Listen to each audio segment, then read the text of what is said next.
Psychology हम study कर रहे थे और साइकोलॉजी में टॉपिक हमारा मोटिवेशन, ठीक है। अभिप्रेरणा। इस मोटिवेशन टॉपिक में हम अभी तक 3 सेक्शन पढ़ चुके हैं। एक अभिप्रेरणा की विशेषताएं, एक अभिप्रेरणा की परिभाषाएं और एक अभिप्रेरणा के प्रकार आंतरिक और बाह्य। 2 मिनट रिवाइज कर रहा हूं, देन टू बी कंटिन्यू। हमारा टारगेट क्या है? जब टॉपिक कंप्लीट हो, पूरा टॉपिक टिप्स पे होना चाहिए आपका।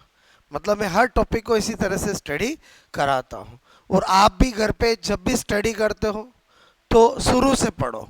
तो क्या होगा, एंड ऑफ डे जब टॉपिक कंप्लीट होगा तो आपको पूरा टॉपिक माइंड में याद हो जाएगा। और याद इसलिए हो जाता है क्योंकि अपना तरीका ऐसा है कि मैं हर चीज़ क्लास में याद कराता हूँ। सबसे पहले मोटिवेशन की हमने विशेषताएं देखी थी, उसमें 1 2 3 करके सारी विशेषताएं लिखी कि मोटिवेशन एक्चुअली लैटिन भाषा का टर्म है मोटम, जिससे बना है, जिसका मीनिंग होता है टू मूव, कोई क्रिया करना, बोलो हलचल करना, उत्तेजित करना। मोटिवेशन जो है उसका अधिगम लर्निंग से बहुत बड़ा रिलेशन होता है। इसलिए मैंने बहुत सारी बातें बताई जो किससे रिलेटेड है, बोलो मोटिवेशन यानी अभिप्रेरणा और लर्निंग यानी अधिगम। जैसे मैंने कहा अभिप्रेरणा अधिगम का हृदय होता है, यानी motivation is a heart of learning. मैंने कहा कि अभिप्रेरणा बोलो अधिगम का स्वर्ण पथ होता है, यानी motivation is a golden road of learning. मैंने कहा अभिप्रेरणा अधिगम का राष्ट्रीय राजमार्ग है, यानी motivation is a highway of learning. मैंने कहा मोटिवेशन अभिप्रेरणा अधिगम की कुंजी है, यानी मोटिवेशन इज ए की ऑफ लर्निंग। मैंने कहा अभिप्रेरणा अधिगम का शक्ति पुंज है, यानी motivation is a power factor of learning. Clear? ऐसे करके सारी विशेषताएं मैंने आपको लिखाई। और जब हमने विशेषताएं लिखी तब हमने जाना कि एक्चुअली जब हम लर्निंग पढ़ते हैं, अधिगम पढ़ते हैं, तो हम देखते हैं कि लर्निंग के जो स्टेप्स होती है उसका पहला स्टेप क्या होता है? अभिप्रेरणा, मोटिवेशन होता है। लेकिन जब मोटिवेशन टॉपिक पढ़ते हैं तो हमें पता चलता है कि किसी भी चीज़ को सीखने के लिए, किसी भी गोल को प्राप्त करने के लिए केवल स्टार्टिंग में मोटिवेशन चाहिए, इन ड्यूरेशन लर्निंग भी चाहिए, इन एंड मोमेंट ऑफ बोलो आपका गोल वो भी चाहिए, तभी आप गोल को प्राप्त करोगे। बोलो बात समझ में है? ज़्यादातर स्टूडेंट कोई भी काम, कोई भी गोल, कोई भी लक्ष्य बनाते हैं, शुरुआत में सब मोटिवेटेड रहते हैं, लेकिन धीरे धीरे लूज हो जाते हैं। या फिर बहुत सारे ऐसे होते हैं जो शुरुआत में भी रहते हैं, इन ड्यूरेशन ऑफ लर्निंग भी रहते हैं, लेकिन जब गोल प्राप्त करना होता है उस ड्यूरेशन में कुछ डेज, कुछ मंथ में क्या हो जाते हैं, बोलो लूज हो जाते हैं, तो उनको कभी वो गोल नहीं मिलेगा। बात समझ में? यानी जब आपका बोलो लास्ट मोमेंट, बोलो जब तक आपका गोल का नहीं मिल जाए तब तक मोटिवेटेड रहना चाहिए। ओके, फिर मैंने आपको अभिप्रेरणा की परिभाषाएं बताई। मेरा परिभाषा याद कराने का तरीका ऐसा है जिसमें एक डेफिनेशन याद करने की जरूरत नहीं है, एग्जाम में आपके सामने आएगी, राइट हो जाएगा, ये मेरी प्रॉमिस है। क्लियर? और वो तरीका आपको समझ में ही आ गया। हर एक साइकोलॉजिस्ट का मेरा एक कोड वर्ड है और उसी कोड वर्ड से याद कराता हूँ। और मैंने आपको कल 5 परिभाषाएं याद करी, घर पे जाके आपने देखा होगा तो याद हो गई होगी। अगर किसी परिभाषा अभिप्रेरणा की डेफिनेशन में कार्य का आरंभ आए, उसको देने वाला कौन है? गुड है। अगर सर्वोच्च राजमार्ग आए तो स्किनर है। क्यों? क्योंकि मैंने कल आपको बताया था तरीके। अगर बोलो निश्चित उद्देश्य की पूर्ति आए तो वुडवर्थ है। बोलो क्लियर? तो ऐसा करके मैंने सारी याद करवाई, क्योंकि हर एक साइकोलॉजिस्ट का मेरा कोड वर्ड है। वुडवर्थ का कोड वर्ड क्या था? वुड यानी लकड़ी था। और कोई भी इंसान अपने घर पे वुड लकड़ी लेके आता है तो कोई ना कोई उद्देश्य की पूर्ति के लिए ही लाता है कि मुझे फर्नीचर बनाना है, बोलो अलमीरा बनानी है, दरवाजे बनाने हैं। क्लियर? मैंने आपको इस तरह से सारी चीज़ें याद कराई। और स्किनर बहुत बार पूछी गई है कि स्किनर कहता अभिप्रेरणा अधिगम का सर्वोच्च राजमार्ग है। तो मैंने आपको कहा स्किनर का कोड वर्ड क्या? अपना स्किन, स्किन यानी त्वचा। जब भी हमारी बॉडी पर कोई चींटी या कोई छोटा जानवर चढ़ता है तो उसको लगता है मैं तो हाईवे पे आ गया हूँ, जहाँ पर कभी बाल में घुस जाता है तो जाल नज़र आता है, कभी कान में घुस जाता है तो खड़ा नज़र आता है, और चेहरे पर और हथेली पे चलता है तो लगता है ये तो चिकनी रोड आ गई अमेरिका वाली। समझे समझे बोलो, क्लियर? तो ऐसे करके मैंने आपको बताया, और रियल में इससे आपको याद भी रहता है और एग्ज़ाम में देखते हैं टिक भी हो जाता है। हमारा पढ़ने का पर्पज़ क्या होना चाहिए? एग्ज़ाम में राइट होना चाहिए। बोलो, बात समझो ना। मतलब आपने पढ़ा और आपको लगता है मुझे बहुत कुछ आता है, और एग्ज़ाम में भूल गए तो पढ़ना किसी काम का नहीं है। बोलो, आपसे मैं करूँ, जो हम पढ़ते हैं एग्ज़ाम में आए तो राइट होना चाहिए, तो ही पढ़ने का मतलब है। बोलो, बात समझ में आए? बोलो, ओके। उसके बाद मैंने अभी प्रेरणा के प्रकार बताए। एक बताया आपको आंतरिक, और एक बताया बाह्य। मैंने कहा अक्सर क्वेश्चन आता है, स्टूडेंट मिस्टेक कर देते हैं, तो पहले तो आपको पता होना चाहिए जो इंटरनल मोटिवेशन है, आंतरिक अभिप्रेरणा, उसी को हम सकारात्मक पॉजिटिव मोटिवेशन भी कहते हैं, उसी को हम प्राकृतिक नेचुरल मोटिवेशन भी कहते हैं। क्लियर? और जो हमारी बाह्य अभिप्रेरणा एक्सटर्नल मोटिवेशन है, उसी को नेगेटिव मोटिवेशन भी कहते हैं, और इसी को हम बोलो अप्राकृतिक अननेचुरल भी कहते हैं। क्लियर? फिर मैंने आपको कहा कि हम कब पॉजिटिव, कब नेगेटिव, या कब एक्सटर्नल, कब इंटरनल कैसे टिक करेंगे। तो मैंने कहा आपको इनका मीनिंग क्लियर होना चाहिए। जब भी किसी वर्क को करने से हमें हैप्पीनेस फील होती हो, हमें अंदर से आंतरिक मन से आनंद प्राप्त होता हो, तो ही वो आंतरिक अभिप्रेरणा होगी। क्लियर? बाह्य अभिप्रेरणा कब होगी? जब मैंने कुछ वर्ड दिया आपको, जैसे पनिशमेंट से बचने के लिए कोई काम किया जाए, अपने जीवन यापन को चलाने के लिए कोई काम किया जाए, प्रशंसा के लिए कोई काम किया जाए, कंपटीशन के तहत काम किया जाए। कोई स्टूडेंट इसलिए ज़्यादा पढ़ रहा है क्योंकि पड़ोसी से ज़्यादा नंबर लाने हैं। बताओ वो पॉजिटिव है कि नेगेटिव है? नेगेटिव ही होगा, चाहे एग्जाम्पल में कितनी भी पॉजिटिविटी क्यों ना हो। एक खिलाड़ी इसलिए खतरनाक खेल रहा है क्योंकि देश के लिए वर्ल्ड कप लाना है, वो नेगेटिव ही होगा, पॉजिटिव नहीं होगा। बोलो, बात समझ में? मैंने क्या कहा आपको, जो मैंने तरीका बताया उससे आपका कभी गलत नहीं होगा। क्लियर? और आपको लगता है कि एग्जाम्पल में ऐसी फीलिंग्स है जिसमें पॉजिटिव भी आ रहा है और नेगेटिव भी आ रहा है। एक खिलाड़ी खेलता तो उसको बहुत खेलते हुए उसको खुद को बहुत मज़ा आता है, और वो बोलो आपसे मैं कहूँ देश के लिए भी अच्छा बोलो नाम करता है, तो पॉजिटिव नेगेटिव दोनों हो गया। बोलो, मतलब खुद का भी आनंद आ गया और किसी मोटिव या लक्ष्य का भी आनंद आ गया। और समझे समझे? बोलो, क्लियर? तो यहाँ तक कहानी अपन ने पढ़ी थी जो मैंने शॉर्ट में बताई। आगे कहानी स्टार्ट करें। बोलो बोलो, रोज मैं आपको कुछ ना कुछ सिखाता हूँ और इस टॉपिक से रिलेटेड, और टारगेट मैंने पहले ही बता रखा है, इस टॉपिक में क्या क्या स्टडी करना है, सारे कंटेंट मैंने आपको बताया। अब आज जो मैं चीज़ सिखा रहा हूँ वेरी वेरी इंपॉर्टेंट, वो है बोलो अभिप्रेरणा की सोपान, स्टेप्स ऑफ लर्निंग। बोलो, स्टेप्स ऑफ मोटिवेशन, अभिप्रेरणा के सोपान। क्लियर? देखो क्या हेडिंग डाल रहा हूं अभिप्रेरणा के सोपान। ओके, इंग्लिश में क्या? Steps of motivation.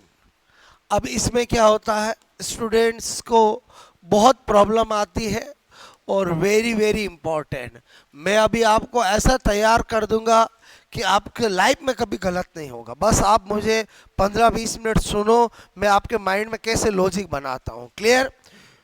मैंने कहा ना, हर चीज़ प्रैक्टिकल है, बस आपको व्यवहारिक तरीके से सीखना पड़ेगा, ने की किताब में लिखी हुई लैंग्वेज से सीखना पड़ेगा। अभिप्रेरणा के सोपान, सबसे पहले तो आपको पता होना चाहिए motivation is a cyclic process. अभिप्रेरणा कैसा? एक चक्रीय प्रक्रिया है। क्या है? बोलो, चक्रीय प्रक्रिया। और जब भी कोई साइक्लिक प्रोसेस अगर हम बोल देते हैं तो उसमें उसके स्टेप्स पता होनी चाहिए, पहले कौन सी, फिर कौन सी, फिर कौन सी, फिर कौन सी। क्लियर? तो मैंने आपको पहली बात क्या बता रहा हूं कि अभिप्रेरणा आपको सबसे लास्ट में नोट करना, पहले अच्छे से समझना। अभिप्रेरणा एक चक्रीय प्रक्रिया है, चक्रीय प्रक्रिया बोलो है। ठीक है? यानी क्या कह रहा हूं, motivation is a cyclic process. ठीक है? बोलो, साइक्लिक प्रोसेस है। ओके? और जब भी हम किसी को ये बोल देते हैं तो फिर तो स्टेप फिक्स है कि पहले ये होगा, फिर ये होगा, और फिर ये होगा, और फिर जहाँ थे वापस भी आना पड़ेगा, और तभी तो साइक्लिक प्रोसेस बोलेंगे ना। तो एक्चुअली क्या होता है यहाँ पर, नेक्स्ट क्या बता रहा हूँ, अभिप्रेरणा, अभिप्रेरणा बोलो कि एक चक्र एक चक्र, वन साइकिल, ठीक है, वन साइकिल में थ्री स्टेप, बोलो तीन पद होते हैं, ठीक है। वो तीन कौन से होते हैं? नंबर वन पहला जो पद होता है वो है आवश्यकता। बोलो क्या है? आवश्यकता, बोले तो नीड, क्लियर, बोले तो नीड, ओके। दूसरी स्टेप जो होती है वो है, आपसे मैं कहूं, अंतर्नोर्ध, ठीक है। मैंने कहा या पर्णोदन, पर्णोदन या चालक। हिंदी में एक से ज़्यादा नाम होते हैं, इंग्लिश में नाम एक ही होता है, ठीक है। इसलिए मैं हमेशा हिंदी इंग्लिश दोनों बताता हूँ, ताकि आप अगर इनमें कंफ्यूज हो जाओ तो इंग्लिश में तो फिक्स है कि सेकंड स्टेप कौन सी है? ड्राइव है। कौन सी है? बोलो ड्राइव है। बोलो बात समझ में आए? बोलो ओके। फिर मैंने कहा थर्ड है, बोलो लक्ष्य या प्रोत्साहन, इंग्लिश में बोलते हैं गोल, ठीक है। बोलो क्या बोलते हैं? गोल, एम कुछ भी बोल दो, क्लियर, ओके। अब आपसे मैंने कहा ये तीन स्टेप है, तो सबसे ज़्यादा तो यही पूछा जाता है कि मोटिवेशन की फर्स्ट स्टेप कौन सी होती है, लास्ट स्टेप कौन सी होती है, स्टेप्स का ऑर्डर क्या है, क्लियर। तो आपको मैंने कहा, ये मैंने इसमें इतने नाम क्यों लिखे? क्योंकि आपको जब भी पूछा जाता है ऑर्डर ऑफ स्टेप, तो जरूरी नहीं है कि एग्जामिनर ये और ये ही दे। और समझे नहीं समझे? बोलो। अगर आपको इसकी जगह ये दे रखा हो तो भी चलेगा, बोलो। सेकंड स्टेप में इनमें से तीनों में से कोई भी नाम दे रखा हो तो चलेगा। तो हमारा इन तीनों को समझे उससे पहले तो ये बन रहा है कि ये तीनों स्टेप का ऑर्डर कैसे याद रहेगा, क्योंकि पहला अंदर की बात तो बात की है, पहले तो यही पूछ लेते हैं first step of motivation, last step of motivation, बोलो sequence of cyclic process of motivation, कि अभिप्रेरणा के चक्रीय परिक्रम का क्रम क्या होता है। तो अपने को ये याद करना पड़ेगा, क्लियर। तो मैं क्या बता रहा हूँ आपको, यहाँ पर ट्रिक बता रहा हूँ, ठीक है। अच्छा मुझे एक बात बताओ, हम इंडिया में रहते हैं, इंडिया में बहुत सारी लैंग्वेज है।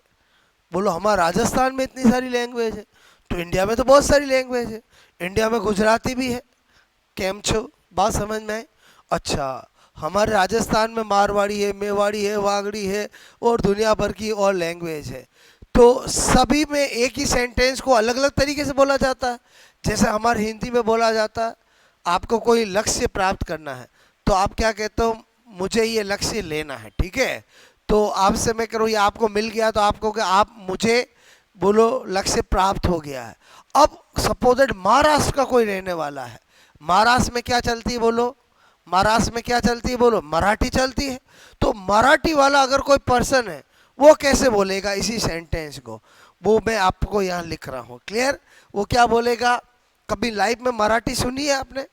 अरे महाराष्ट्र के जो भी नेता, कभी कभी न कभी आपने राज ठाकरे को, उद्धव ठाकरे को, या कभी न कभी महाराष्ट्र के किसी बोलो मंत्री को बोलता होगा, तो वहाँ पर क्या बोला जाता? आपचा। क्या बोला जाता? आपचा। बोलो क्या बोला जाता? आपचा, ठीक है। बोलो आपने सुना होगा। तो क्या लिख रहा हूँ? बोलो आपचा लक्ष्य प्राप्ति, ठीक है। अच्छा, जो भी लैंग्वेज होती है जहाँ की भी, उसमें कुछ वर्डों का ही फर्क होता है। आज गुजराती है तो कुछ प्रोनाउंसिएशन का ही फर्क है, और बाकी तो वही वर्ड होते हैं ना। बात समझ में आए? बोलो छू बोल देंगे, केम छू बोल देंगे, बाकी बीच में तो वही बोलते हैं जो हिंदी वाला है। और समझे समझे? तो ये क्या लिखा? आपचा लक्ष्य प्राप्ति। आपचा लक्ष्य प्राप्ति मतलब समझिए, मुझे लक्ष्य प्राप्त करना है, ओके। तो क्या लिखा मैंने? आपचा लक्ष्य प्राप्ति, ओके। अपना काम हो गया। बोलो आपचा लक्ष्य प्राप्ति। बोलो पहला क्या है? बोलो स्टेप आवश्यकता। और बोलो पहली स्टेप कौन सी है? आवश्यकता। बोलो बात समझ में आए? अच्छा, मैंने कहा बोलो यहाँ पर आ की मात्रा आ रही है तो अंतर्नोद, क्लियर। अच्छा, पर्णोदन, ओके, और चालक, ये किसको शो करते हैं? बोलो सेकंड स्टेप। और किसको शो करते हैं? Second step. समझना मेरी बात को। और फिर मैंने कहा लक्ष्य बोलूं या प्रोत्साहन बोलूं, वो किसको शो करते हैं? थर्ड स्टेप को। अब आप बताओ, एग्जामिनर कुछ भी दे, अपने को याद रहेगा नहीं रहेगा? क्या ट्रिक बताई, समझ में आया? बोलो ये क्या हो गया? बोलो नीड। बोलो ये क्या हो गया? ड्राइव। और ये क्या हो गया? बोलो गोल। मेरी बात को समझना। सारे नाम याद करवा दिए मैंने। क्या ट्रिक बोली? बोलो आपचा।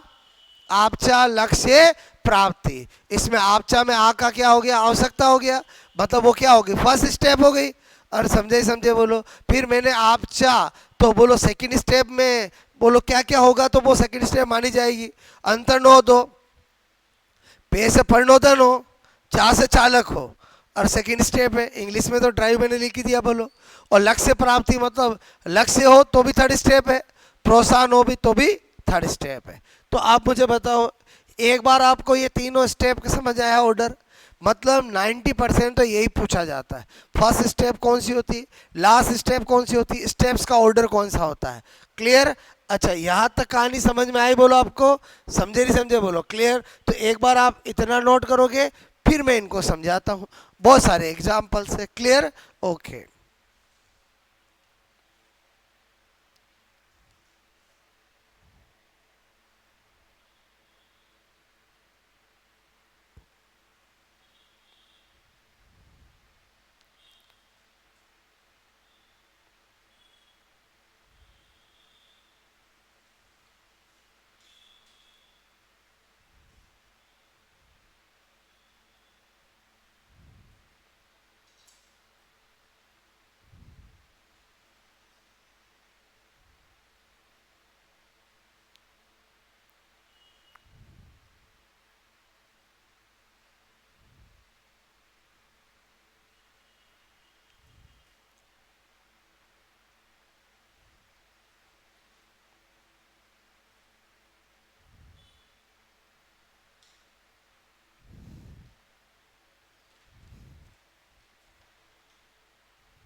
ओके।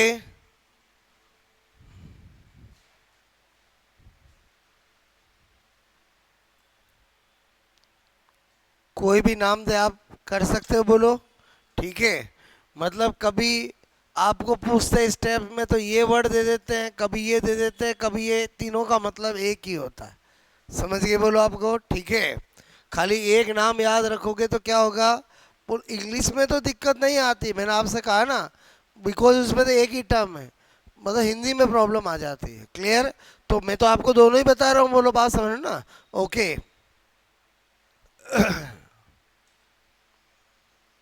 हो गया ये? और ट्रिक समझ में आई? बोलो आपको।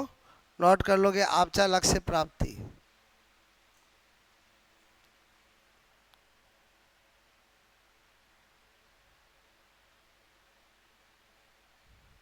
ये कहाँ से निकाला, समझ में आया? बोलो आपको। और आम में आ की मात्रा है ना।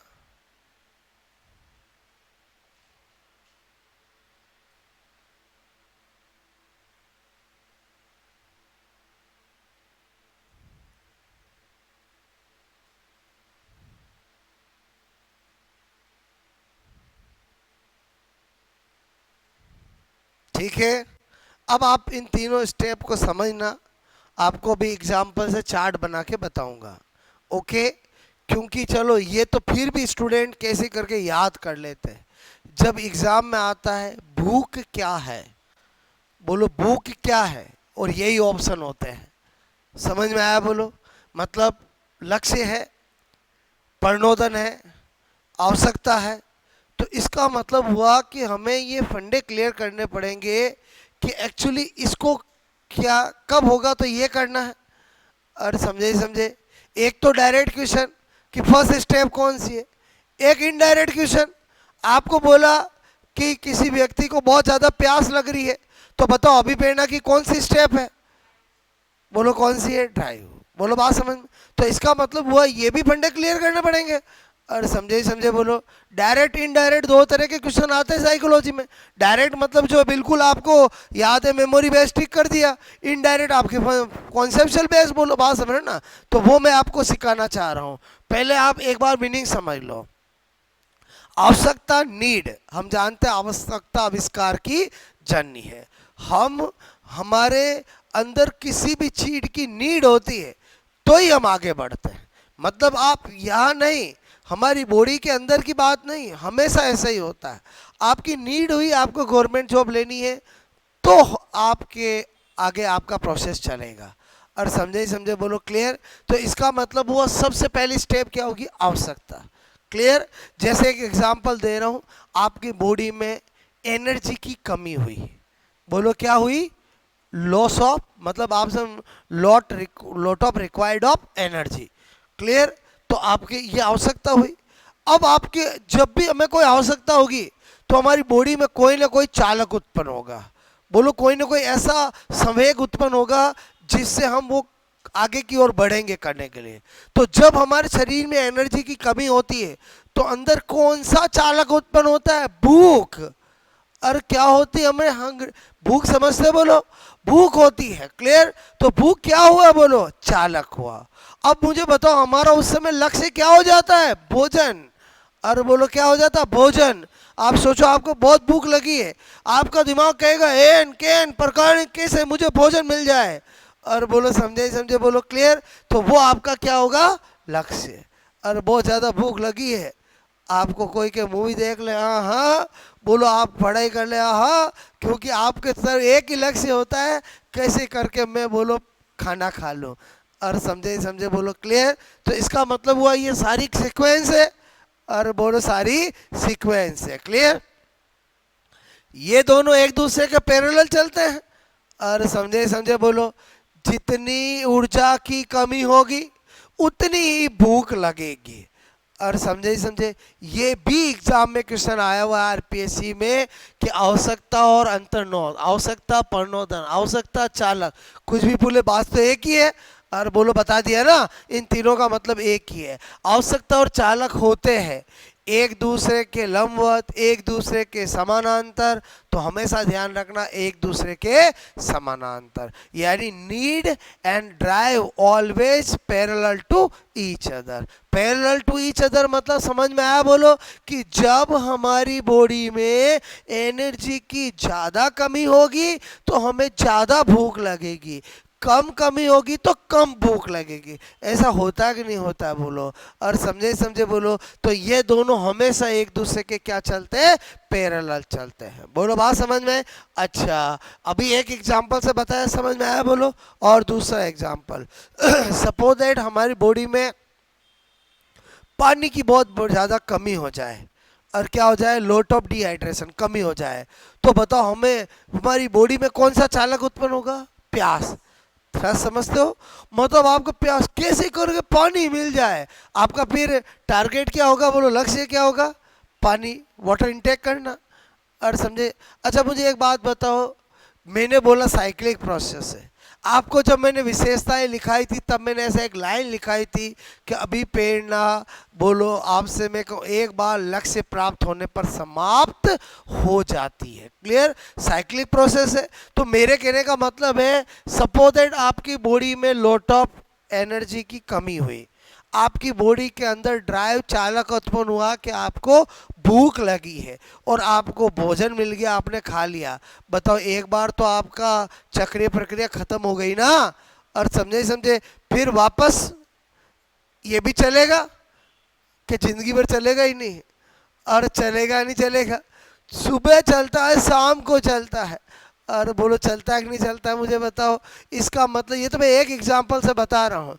लाइफ में भी जब हम किसी एक टारगेट को बनाते हैं तो पहले हमारी नीड होती है, तभी हम बनाते हैं, और फिर हमारे माइंड में उसके लिए ड्राइव आता है कि भाई मुझे ये तैयारी करनी है, और फिर हमारा गोल हम उसको लेकर तैयारी करते हैं। सपोज दैट गोल मिल गया तो क्या होता है, फिर नया लाइफ में गोल आ जाता है। वो गोल शादी हो सकता है, वो गोल बोलो सेकंड ग्रेड से लेक्चररशिप हो सकती है, थर्ड ग्रेड से सेकंड ग्रेड हो सकता है, लेवल। मेरी बात समझ, लाइफ में गोल किसी का ख़त्म नहीं होते हैं।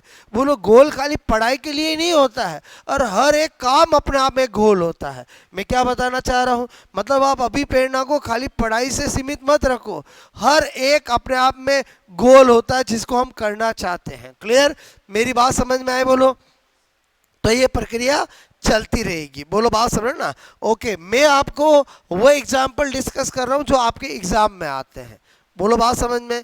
अब दिमाग में आता है, क्या सर हमेशा यहाँ पर कमी वाली बात आएगी क्या? नहीं नहीं। जैसे एग्जाम्पल सुनो, किसी के बॉडी में बोलो मल मूत्र की अधिकता हो गई है। बोलो क्या हो गई? अधिकता। बताओ उसमें कौन सा चालक उत्पन्न होगा? दबाव।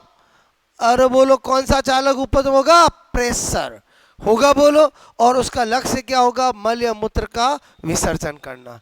और समझे नहीं समझे? बोलो। तो इसका मतलब हुआ आवश्यकता कमी भी हो सकता है और अधिकता भी हो सकता है। वापस सुनना मेरी बात को, क्या आवश्यकता हमेशा कमी ही होती है क्या? नहीं, कमी भी हो सकती है और अधिकता भी हो सकती है। इसलिए मैंने कौन सा एग्जांपल दिया अभी आपको? और समझे समझे? बोलो। आप सोचो कभी आपके बोलो बहुत ज़्यादा यूरिन या बोलो एक्यूमुलेशन हो गया तो आपकी बॉडी के अंदर तुरंत क्या होता है? कौन सा चालक उत्पन्न होता है?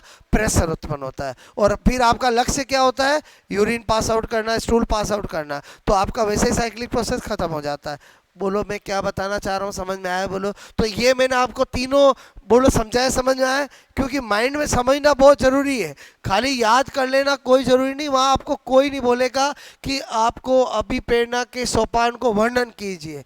और समझे समझे, एग्जाम ऑब्जेक्टिव है, एक बार तीनों का मीनिंग माइंड में समझ में आ गया फिर आपका गैस लगेगा। क्लियर? तो जो मैंने समझाया मैं यहाँ पर क्या कर रहा हूँ आप देखो। मैंने कहा ये फर्स्ट स्टेप। क्लियर? और मैंने लिखा आवश्यकता। ठीक है, आवश्यकता। यहाँ पर अपन क्या लेने जा रहे हैं? एग्जाम्पल। क्लियर? बोलो बात समझना। यहाँ पर मैं क्या लिख रहा हूँ? Second step. ठीक है, सेकंड स्टेप। और मैंने कहा यहाँ पर क्या लिखा? बोलो चालक। क्लियर? और यहाँ पर लिख रहा हूँ थर्ड स्टेप। ठीक है, थर्ड स्टेप मतलब क्या लिख रहा हूँ? बोलो लक्ष्य। ओके, ये हो गया नीड, ये हो गया ड्राइव, और ये हो गया गोल। ओके, अच्छा। अब अपने को, और ये मैं ऐसे करूं तो चलेगा? बोलो। ओके, और इसको मैं ऐसे करूं तो चलेगा? बोलो। अरे समझे नहीं समझे? क्योंकि बोथ आर पैरेलल, इतनी सी लाइन एग्जाम में पूछी गई है कि इन दोनों में क्या संबंध होता है? क्या होता है? बोलो पैरेलल। दिखाने का तरीका समझ में आया? बोलो आपको ऐसा कर दिया मतलब समझ गए ना? बोलो, ये ज़्यादा तो ये भी ज़्यादा, ये कम तो ये भी कम। क्लियर? अच्छा, अब मैंने लिखा एग्जाम्पल नंबर 1। पहला लिखा मैंने बॉडी। बॉडी मतलब शरीर में ऊर्जा, ठीक है, एनर्जी की कमी। जब जब ऐसा होगा तब तक आपकी बॉडी में कौन सा चालक उत्पन्न होगा? आप कहोगे पक्का पक्का पक्का।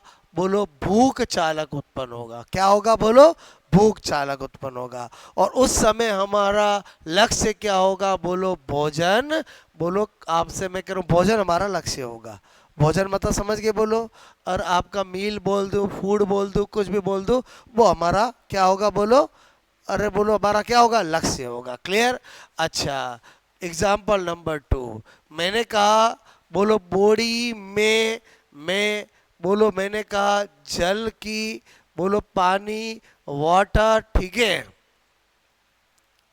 की कमी। जब जब कमी होगी तब तक कौन सा चालक उत्पन्न होगा? प्यास। भूख प्यास समझ गए बोलो आपको? ओके। और तब तक हमारा टारगेट क्या होगा? बोलो पानी। बोलो जल।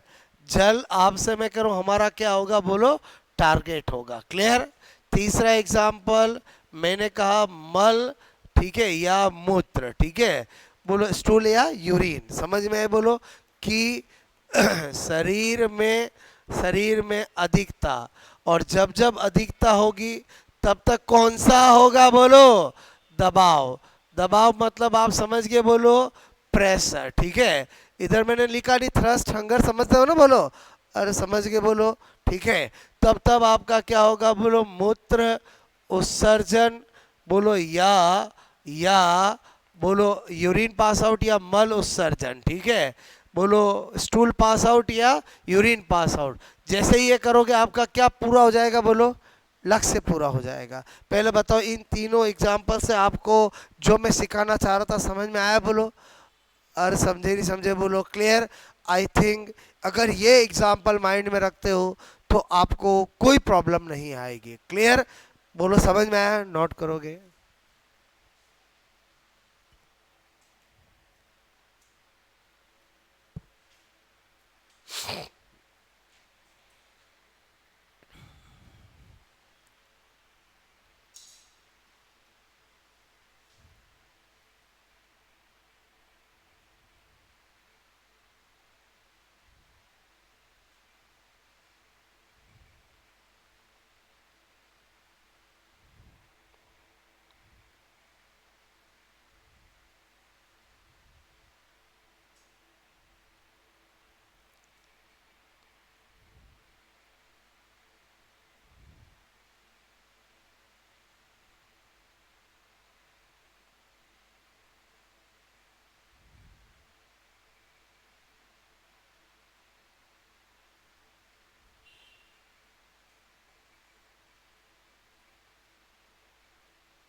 मेरे हिसाब से आपको मेरी बात समझ में आई? बोलो तीनों स्टेप का ऑर्डर ज़्यादातर पूछा जाता है। फर्स्ट स्टेप कौन सी होती है, लास्ट स्टेप कौन सी होती है, ये पूछा जाता है। बोलो इस स्टेप के चालक को और क्या कहते हैं वो भी आपको समझ में आ गया? बोलो आपको अंतर्नोद, बोलो अभिप्रेरणा की कौन सी स्टेप होती है ये भी पता चल गया। क्लियर? और एक्चुअली इन स्टेप के एग्जाम्पल क्या है एग्जामों में ये तक पूछे गए। अभी मैं आपको 2-3 एग्जाम्पल कराऊंगा, ठीक है। ये बात समझ में आई? बोलो आपको पहले तो कुछ स्पेशल नोट लिखते हैं।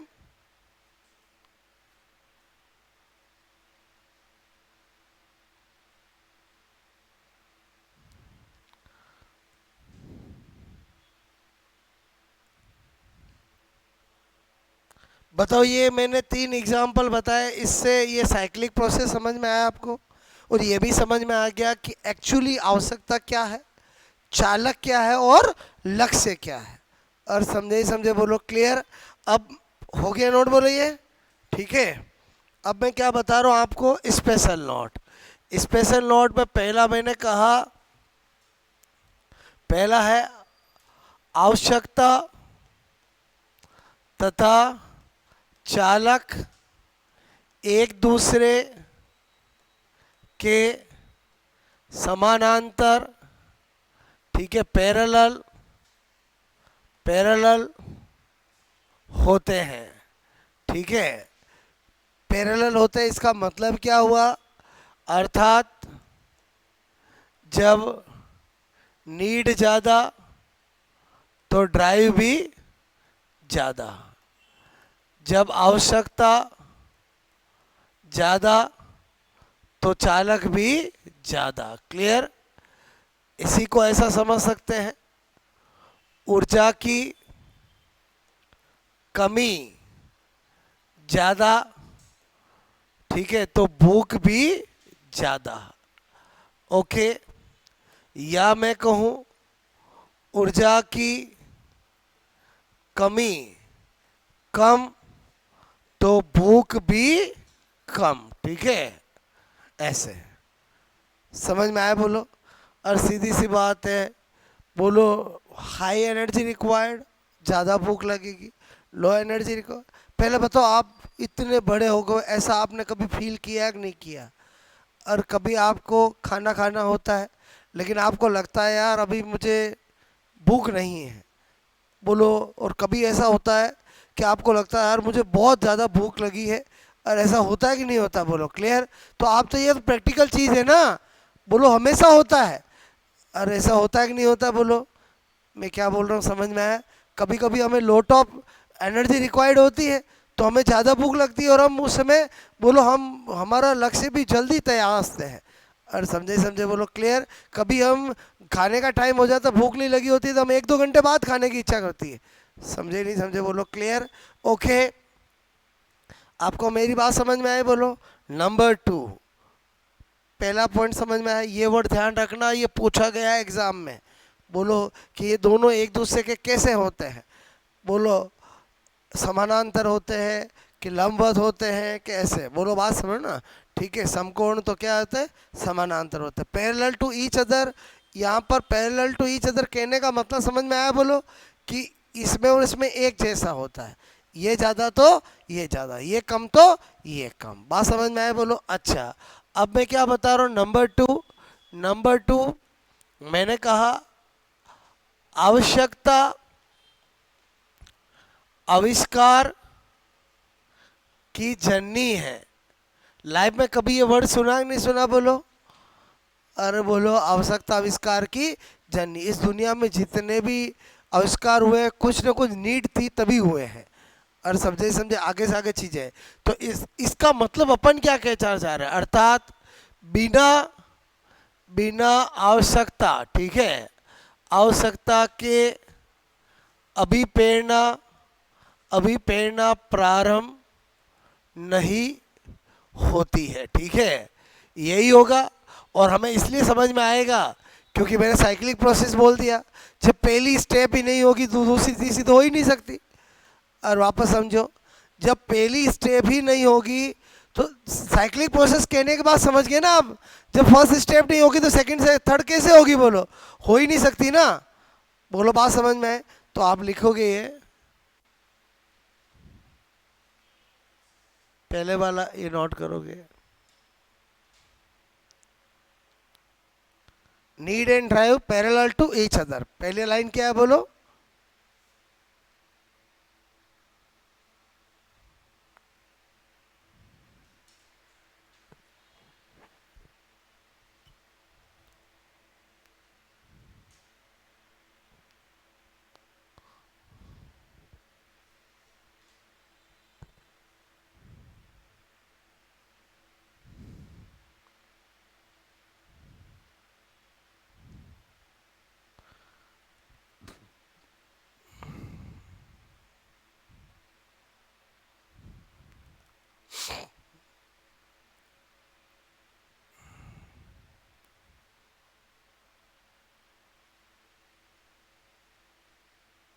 इस लाइन को वेरी इंपॉर्टेंट लगाना, ठीक है, ये पूछा गया है एग्जामों में, ठीक है।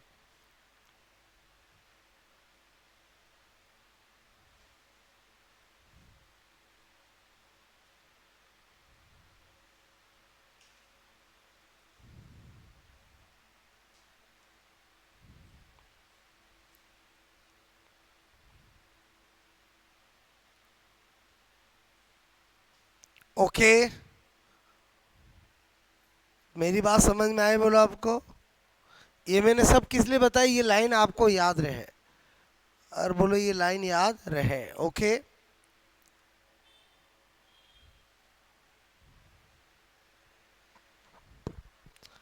Need is a mother of discovery, और बोलो need is a mother of discovery.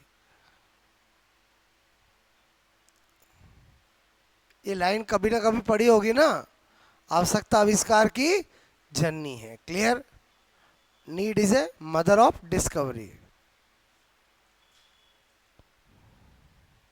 Without need बोलो मोटिवेशन क्या होगा, स्टार्ट नहीं होगा।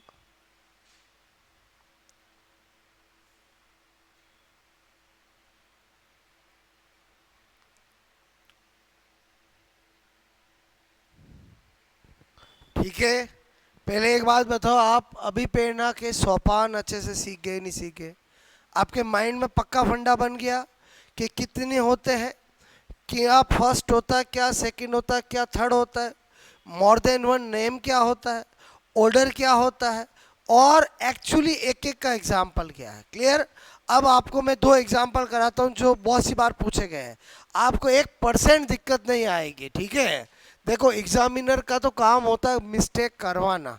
बोलो मैं आपको फिर बता दूं, वो पूछेगा आपको भोजन, ठीक है, फूड होता है, बहुत होशियार है, ऑप्शन कैसे देगा जैसे आपको समझ में नहीं आए, प्रणोदन, प्रोत्साहन, बेवकूफ नहीं है जो गोल देगा और लक्ष्य नहीं देगा। बोलो बात समझ ना? ठीक है, आवश्यकता, बोलो चालक, ऐसे। ठीक है, और समझे समझे बोलो, तो क्या होगा आंसर, क्या होगा बोलो? और होगा कि नहीं होगा बोलो? अब आप बताओ मैंने क्यों प्रोत्साहन लिखा है, समझ में आया? मतलब मैंने क्या कहा, आपने सपोज मन में लक्ष्य बिठा रखा है और ऑप्शन में नहीं मिला तो क्या करोगे बोलो? और समझे समझे बोलो? क्लियर? क्या हर कोई इंग्लिश नहीं देख पाता, मैंने आपको कहा ना। बोलो वैसे तो गोल से पता चल जाए, इंग्लिश में तो वर्ड वही होता है। और समझे समझे बोलो? क्लियर? तो आई थिंक मेरी बात समझ में आए बोलो आपको? अच्छा, ऐसे ही क्वेश्चन क्या पूछते हैं कि प्यास होता है, ठीक है, होती है, ऐसे ही क्वेश्चन आते हैं एग्जाम में। ऑप्शन देंगे आपको, अंतर्नोद, लक्ष्य, प्रोत्साहन, ठीक है, इनमें से कोई नहीं। अब जिसने रटा हुआ प्यास शौचालय होता, प्यास शौचालय होता, प्यास शौचालय होता, बताओ गलत हो जाएगा बोलो? और क्या बोल रहा हूँ समझ में आया बोलो? इंग्लिश में तो मैंने कहा दिक्कत नहीं आती है, ठीक है, और समझे समझे बोलो? तो क्या होगा आंसर इसका? अंतर्नोद। आई थिंक मैं क्या सिखाना चाह रहा था समझ में आया बोलो? कि आपको प्यास चालक पता है, बट अगर चालक नहीं हुआ तो उसके और क्या नाम होते हैं, इसीलिए मैंने आपको ट्रिक याद करवाई। और ट्रिक क्या बताई समझ में आया बोलो? क्या बताई ट्रिक? बोलो दो चार बार, मतलब बोल लोगे तो ऐसा नहीं है कि आपको मराठी सिखा रहा हूँ, अरे बोलो आपकी काम की चीज़ सिखा रहा हूँ। बोलो आप चाह, देखो हम भारत में रहते हैं, जहाँ की भी कोई चीज़ हमारे काम में आ सकती है उसे काम में लेना चाहिए, चाहे वो गुजराती हो, चाहे वो मराठी हो, कभी ज़रूरत पड़ेगी तमिल भी यूज ले लेंगे। और समझे समझे? अपना काम क्या है, आपको याद होना चाहिए और एग्जाम में राइट होना चाहिए। क्लियर? तो क्या बोला आप चाह, लक्ष्य प्राप्ति। सबसे टफ चीज़ जो है जो भूलने की है वो तो यही है, और फर्स्ट सेकंड थर्ड स्टेप उनके लोट ऑफ नेम। बाकी जो चीज़ समझ ली, जैसे ये आपने समझ लिया, इसमें तो मिस्टेक होती नहीं है, क्योंकि ये तो समझने वाली चीज़ थी ना, ये तो माइंड में फंडा वैसे ही क्लियर हो गया। और अगर सपोज दैट 4 महीने बाद आप एक बार देखोगे, आपको तुरंत क्लास याद आ जाएगी, मेरी बात याद आ जाएगी कि सर ने समझाया था, बोलो अरे समझे ही समझे। लेकिन जो चीज़ याद करने की है उसका तो लॉजिक होना ही चाहिए आपके पास, क्योंकि उसमें तो आपका फंडा चलता नहीं है ना, तो वो तो मैंने आपको ट्रिक से याद करवाया। और रही बात, मैंने एक कुछ आपको ये जो बातें हैं और ये प्रैक्टिस, ये 2 क्वेश्चन नोट कर लोगे, ठीक है। पहले बताओ आज जो सिखाया समझ में आया, बोलो। पहले बताओ अभिप्रेरणा की कितनी चीज़ें सिखा चुका हूँ? 4 चीज़ें सिखा चुका हूँ, क्लियर। बोलो आपको अभिप्रेरणा का एक एक चीज़ मैं अच्छे से सिखाता जा रहा हूँ, और सारी चीज़ें सीख लिया मतलब आपको पूरा टॉपिक याद हो गया, क्लियर। और ये वाला जो आज वाला पार्ट था, लगने में ईजी है लेकिन स्टूडेंट की मिस्टेक होती है। बोलो बात समझ रहे हो ना, क्योंकि ये स्टेप्स ये नाम याद नहीं होते हैं। आई थिंक आपको मैंने जो पढ़ाया समझ में आया। अब आप 1 मिनट में कभी भी रिवाइज कर सकते हो, और कर सकते हो। करना क्या है, आपचा लक्ष्य प्राप्ति, हो गया काम अपना। आपचा मतलब आवश्यकता, अंतर्नोद, प्रणोदन, चालक और लक्ष्य और प्रोत्साहन। और बोलो एक एग्जाम्पल को माइंड में रखो, क्या? ऊर्जा की कमी आवश्यकता, भूख चालक, और भोजन लक्ष्य। बस एक एग्जाम्पल भी माइंड में रख लिया, बाकी उसके बेस से आप कोई सा भी एग्जाम्पल कर सकते हो। आई थिंक आज की कहानी समझ में आई, बोलो आपको। ओके चलो ठीक है।